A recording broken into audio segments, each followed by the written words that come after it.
السلام علیکم. Welcome to classic entertainment channel.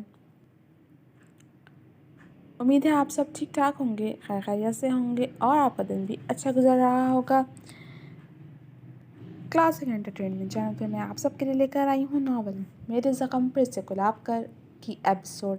لیکن ناول کے ایپیسوڈ اسٹارٹ کرنے سے پہلے میری آپ سے ہمیشہ کی طرح بس ایک ہی ریکویسٹ ہے کہ اگر آپ نے ہمارے چینل کو سبسکرائب کر کے بیل آئیکن کو پریس نہیں کیا تو جلدی سے یہ دونوں کام کر دیجیے تاکہ ہمارے چینل پہ آنے والے تمام ناولس کی ویڈیوز کے نوٹیفیکیشنز آپ کو بر وقت مل سکیں. تو چلیے میں شروع کرتی ہوں ناول میرے زخم پھر سے گلاب کر ایپیسوڈ 54. یا میرے خدا، میں نے تمہاری یہ تربیت تو نہیں کی تھی آحت کہ تم کسی اپنے سے کمزور کو تنگ کرو، اس کا مذاق اڑاؤ یا اسے ذلیل کرو، وہ بھی ایک لڑکی کو. ایک لڑکی نے تمہیں دھوکہ دیا تو اس کا بدلہ تم نے دوسری لڑکی سے لے لیا. ابیلہ نے کیا خود تم سے کہا تھا کہ اس سے نکاح کرو؟ تم نے خود اپنی مرضی سے ابیلہ سے نکاح کیا اور پھر اسے ذلیل کر کے چھوڑ بھی دیا. نہ جانے وہ بچی کس حال میں ہوگی. یا اللہ. رامین بیگم پریشانی سے بول رہی تھیں. انہیں سچ میں ابیلہ کی فکر ہو رہی تھی. جیسا کچھ آحت نے بتایا تھا انہیں تو ابیلہ معصوم ہی لگی تھی. آپ اسے ڈھونڈ دیں ماما. میں اس سے معافی مانگ لوں گا، ورنہ میرا ضمیر مجھے ملامت کرتا رہے گا. اسے کچھ ہو گیا تو میں کبھی خود کو معاف نہیں کر پاؤں گا، ہمیشہ پچھتاوے کی آگ میں جلتا رہوں گا. آحت نے بے چینی سے کہا تو بغور اسے دیکھنے لگیں. تم صرف اپنے گلٹ کی وجہ سے اسے ڈھونڈنا چاہتے ہو؟ بیوی ہے وہ تمہاری، کیا اس حیثیت سے اس کے لیے پریشان نہیں ہو تم؟ رامین بیگم نے جاننا چاہا. محبت ایک ہی بار ہوتی ہے ماما. اب مجھے میرے حصے کی محبت ہو چکی ہے. ابیلہ میری بیوی ہے مگر میں اس کے لیے اپنے دل میں ہمدردی کے علاوہ کوئی احساس نہیں پاتا. مجھے مجبور کر کے نکاح کروایا گیا جس کا غصہ میں نے ابیلہ پر اتار دیا، لیکن میں اسے اپنی بیوی کی حیثیت سے اس گھر میں لے آؤں گا. وہ یہیں اس گھر میں بہو کی حیثیت سے رہے گی، مگر سوری میں اسے بیوی کا کوئی حق نہیں دے پاؤں گا. اسے تو کیا دنیا کی کسی لڑکی کو میں وہ مقام نہیں دے پاؤں گا جو اس لڑکی کا تھا جس سے میں محبت کرتا تھا. یہ بات میں اسے بتا دوں گا، باقی اگر وہ یہاں رہنا چاہے تو ٹھیک، ورنہ اس کی مرضی، پر میں اسے چھوڑ دوں گا بس ایک بار وہ مل جائے. آحت نے سپاٹ مگر فیصلہ کن انداز میں کہا تو وہ سر ہلا گئیں کہ ابھی آج جذباتی ہو رہا تھا. بعد میں وہ یقیناً ابیلہ کو قبول کر لیتا. میں تمہارے بابا سے بات کرتی ہوں، وہ جلدی ابیلہ کو ڈھونڈ لیں گے. کوئی تصویر ہے تمہارے پاس اس کی؟ رامین بیگم نے نرمی سے پوچھا. وہ آحت پر سختی کر کے اسے یہ احساس نہیں دلانا چاہتی تھی کہ وہ اس کے خلاف ہیں، تبھی نرمی کا انداز اپنایا. نہیں. آحت نے نفی میں سر ہلا کر کہا تو وہ تسلی دے کر آرام کرنے کا کہہ کر باہر نکل گئیں. ان کے جانے کے بعد وہ بستر پر لیٹتا رات بھر کا تھکا حال جلد ہی نیند کی گہری وادیوں میں اتر گیا. صبح کے وقت وہ لوگ ناشتہ کر رہے تھے. ابیلہ کی طبیعت اب قدرے بہتر تھی تو وہ بھی ان کے ساتھ ہی بیٹھی تھی. ان کے اچھے رویے کی وجہ سے وہ بہت جلد ان سے گھل مل گئی تھی. منام نے اسے اپنے نئے 2-3 جوڑے دیے تھے جو اس نے ابھی پہنے نہیں تھے اور وہ بالکل نئے تھے. رابعہ بیگم نے سوچا تھا کہ آج وہ ابیلہ کے لیے شاپنگ کرنے جائیں گی. ملحان کی ہدایت کے مطابق وہ اسے ساتھ نہیں لے جانے والی تھیں. ملحان نے ابیلہ کو کچھ دنوں تک یونیورسٹی جانے سے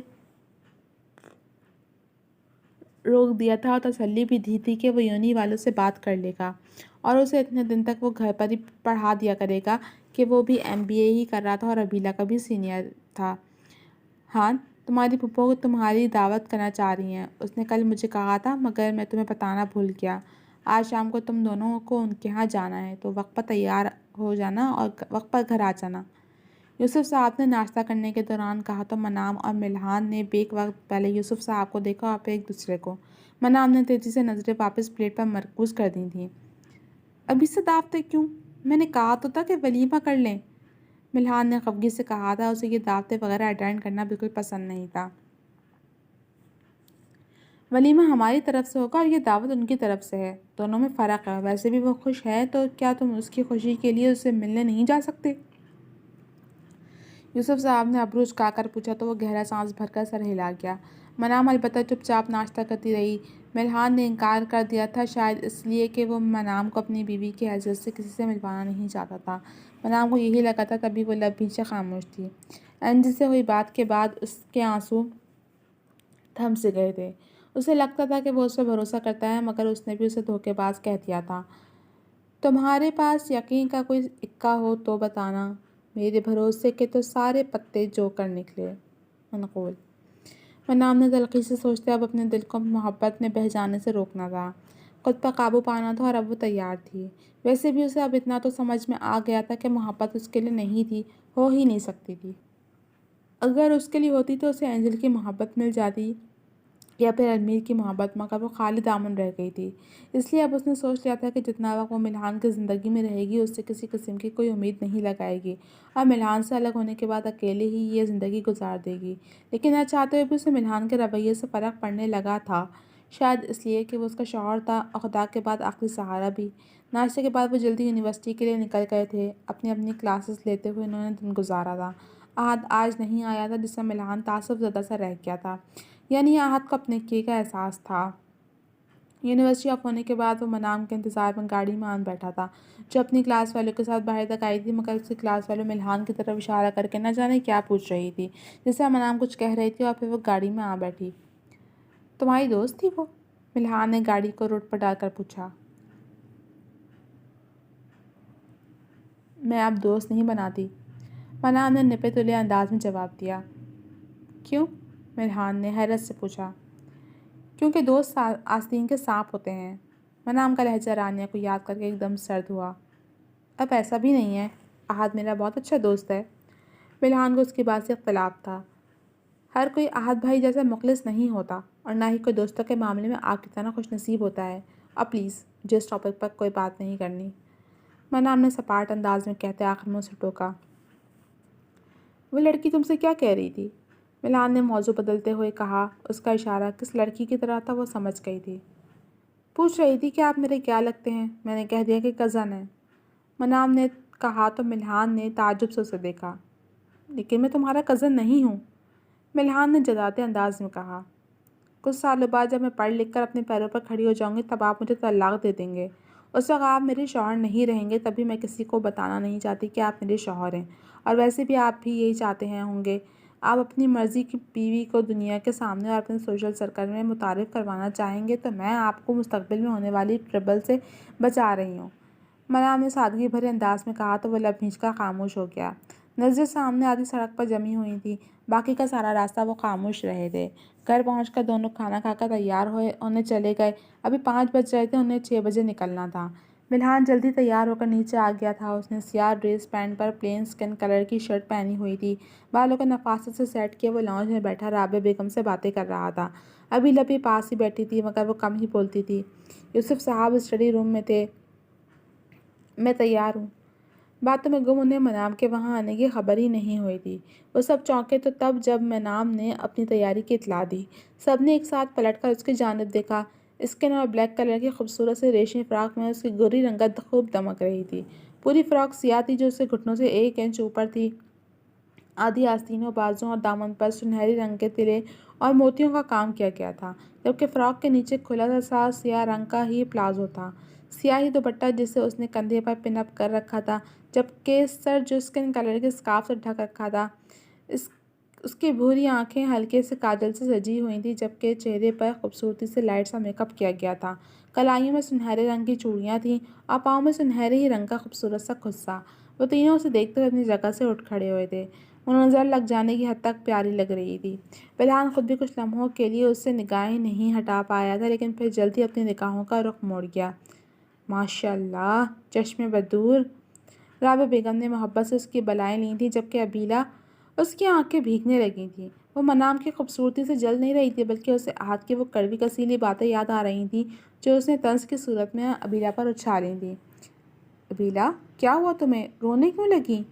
وہ جو کسی کی نظروں میں آنے سے پہلے اپنے آنسو پوچھ لینا چاہتی تھی، رابعہ بیگم کی پکار پر پھر سے رونے لگی۔ کیا ہوا ابیلہ؟ منام بھی اس کے پاس چلی آئی۔ میں جیلس نہیں ہو رہی آپ سے، آپ بہت پیاری لگ رہی ہیں منام۔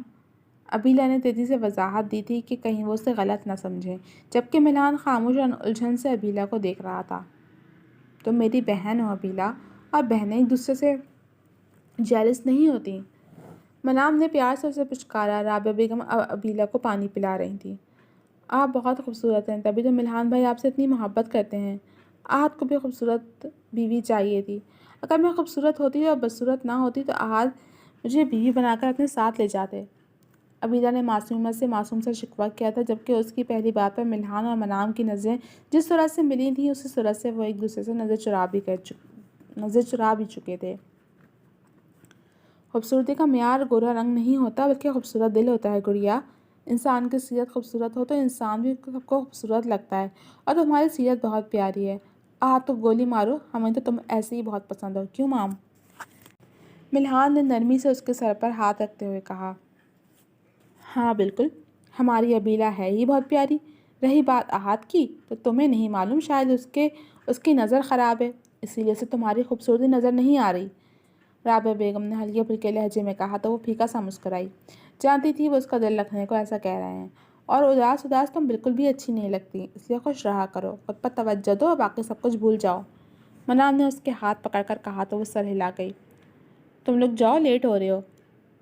رابعہ بیگم نے ان سے کہا تھا، وہ ان دونوں سے اور پھر اسٹڈی روم میں جا کر یوسف صاحب سے مل کر گاڑی میں آ بیٹھے اور ملحان کی پھپھو کی طرف روانہ ہوئے، جو اسی شہر میں رہتی تھیں مگر اس شہر کے دوسرے حصے میں۔ یہ بدصورت لفظ کس نے ایجاد کیا ہوگا؟ وہ خاموشی سے ڈرائیو کرتا جب منام کے سوال پر چونکا۔ کسی اردو دان نے ہی کیا ہوگا، ملحان نے کندھے اچکا کر کہا۔ کیا اسے یہ لفظ ایجاد کرتے وقت اس لفظ کی بدصورتی کا احساس نہیں ہوا ہوگا؟ کتنا اذیت دیتا ہے یہ لفظ۔ ابیلہ خود کو بدصورت کہہ رہی تھی، کتنی تکلیف میں ہوگی وہ۔ احد بھائی نے اس کے ساتھ اچھا نہیں کیا، وہ پہلے ہی دبی ہوئی شخصیت کی مالک ہے، اور احد بھائی نے اسے مزید احساس کمتری کا شکار کر دیا۔ منام نے یاسیت بھرے لہجے میں کہا۔ جس نے یہ لفظ ایجاد کیا اسے خود بھی اندازہ ہوگا، تبھی تو اس نے یہ لفظ ایجاد کیا۔ واقعی احد نے جو کیا اس کی سزا وہ بھگت رہا ہے، اور جلدی اسے احساس ہوگا کہ اس نے ابیلہ کے ساتھ غلط کیا ہے۔ ملحان نے کہا تو وہ سر ہلا کر ونڈو اسکرین سے باہر جھانکنے لگی۔ وہ لوگ گھر سے کافی دور نکل آئے تھے اور اب وہ ایک ویران سی سڑک سے گزر رہے تھے جہاں آبادی نہ ہونے کے برابر تھی، اور ایک طرف ڈھلوان میں جنگل تھا۔ ملحان ابھی گاڑی ڈرائیو کر ہی رہا تھا جب اچانک ان کی کار کے ٹائر پر گولی مار دی گئی، جس سے گاڑی سڑک پر لڑکھڑائی اور منام کا سر ڈیش بورڈ سے ٹکرایا، جس پر وہ تکلیف کے مارے چیخ اٹھی۔ یہ کیا ہو رہا ہے ملحان؟ منام نے کپکپاتے لہجے میں پوچھا تھا۔ گاڑی سڑک پر ڈولتی ہوئی فٹ پاتھ پر جا کر رک گئی تھی۔ رک جاؤ، ہم پر اٹیک ہوا ہے، ملحان نے کہا تو خوف سے منام کی آنکھیں پھیل گئیں۔ ایسے ہی باہر نکلنے کی کوشش کرو۔ ملحان نے اس کو جھکے ہوئے ہی گاڑی سے نکلنے کو کہا، کیونکہ وہ کسی گاڑی کا اپنی طرف آنا محسوس کر چکا تھا، اور جب تک وہ گاڑی ان کی گاڑی کے قریب آ کر رکی تب تک وہ دونوں جھکتے ہوئے کار سے نیچے اتر چکے تھے۔ وہ ہمیں مار دے گا، منام نے خوف سے لرزتے ہوئے کہا۔ وہ گاڑی کے پیچھے نیچے بیٹھے ہوئے تھے اور جانتے تھے کہ زیادہ دیر وہ یہاں چھپ نہیں سکتے۔ گاڑی میں نہیں ہے وہ۔ انہیں گاڑی کے دوسری طرف کسی مرد کی آواز سنائی دی، جو شاید نہیں یقیناً وہی تھا جو انہیں شوٹ کرنے آیا تھا، بلکہ انہیں نہیں، صرف منام کو۔ ہر بار کوشش کرتا ہوں، ہر بار ہی بچ جاتی ہے وہ، اس سے میری کیا غلطی ہے میڈم؟ وہ شاید فون پر بات کر رہا تھا، لیکن اتنا تو انہیں سمجھ میں آ گیا تھا کہ منام کی دشمن کوئی عورت تھی۔ منام کو شدید غصہ آیا تھا، اس نے تیزی سے بیگ کی زپ کھولی، جس پر تیز آواز فضا میں گونجی، جس پر ملحان نے گھبرا کر اسے دیکھا، جبکہ اب وہ آدمی بھی اس آواز کی طرف متوجہ ہوتا گاڑی کی دوسری طرف سے ہو کر ان کی طرف آ رہا تھا۔ ملحان نے تیزی سے اس کا ہاتھ پکڑ کر بھاگنا چاہا، مگر منام نے اسے خاموش رہنے کا اشارہ دیا۔ اوہ، تو یہاں چھپی ہے بلبل، وہ آدمی ان کے پیچھے سے آ کر تمسخرانہ انداز میں بولا تو منام ایک جھٹکے سے کھڑی ہوتی اس کی طرف رک کر اس کی آنکھوں پر پیپر اسپرے کر گئی جو اس نے بیگ سے نکالا تھا۔ یہ سب اتنی اچانک ہوا کہ وہ کچھ سمجھ ہی نہیں پایا، مگر جیسے ہی اسپرے آنکھوں میں گئی وہ درد کے مارے چیخنے لگا۔ گن اس کے ہاتھ سے چھوٹ کر نیچے گر چکی تھی۔ ملحان نے تیزی سے منام کا ہاتھ پکڑا اور تیزی سے ڈھلوان میں اترتا جنگل کی طرف بھاگا۔ وہ آدمی بھی خود کو سنبھال کر دور جاتی منام اور ملحان کے پیچھے لپکا۔ وہ آرام سے جا رہا تھا، پھر تم نے وہ حرکت کیوں کی؟ وہ جنگل میں کافی آگے آ کر ایک بڑے سے درخت کے پیچھے چھپ گئے تھے جہاں آس پاس جھاڑیاں موجود تھیں۔ غصہ آ گیا تھا مجھے، منام نے بے نیازی سے مگر دھیمے لہجے میں کہا تو وہ اسے دیکھ کر رہ گیا۔ ویسے کیا تھا اس اسپرے میں جو وہ اتنی بری طرح تڑپنے لگا؟ ملحان نے سرگوشی میں پوچھا۔ یوز کر کے دیکھ لو۔ منام نے بھی سرگوشی کی تو ملحان نے اسے گھورا۔ اس وقت وہ ایک دوسرے کے قریب ایک دوسرے کے پہلو میں بیٹھے ہوئے تھے۔ پیپر اسپرے تھا وہ، منام نے اسے خود کو گھورتے دیکھ کر بتا ہی دیا۔ شش! ملحان کچھ پوچھنے ہی لگا تھا جب اچانک قدموں کی آہٹ پر اس نے منام کو چپ رہنے کا اشارہ کیا۔ جی تو جناب، تک کے لیے صرف اتنا ہی۔ ایسے لگے آپ کو یہ ایپیسوڈ؟ کمنٹ سیکشن میں اپنی رائے کا اظہار ضرور کیجیے گا۔ جو ہے ملوں گی آپ سے اگلے ایپیسوڈ کے ساتھ، تب تک کے لیے اجازت دیجیے۔ اللہ حافظ۔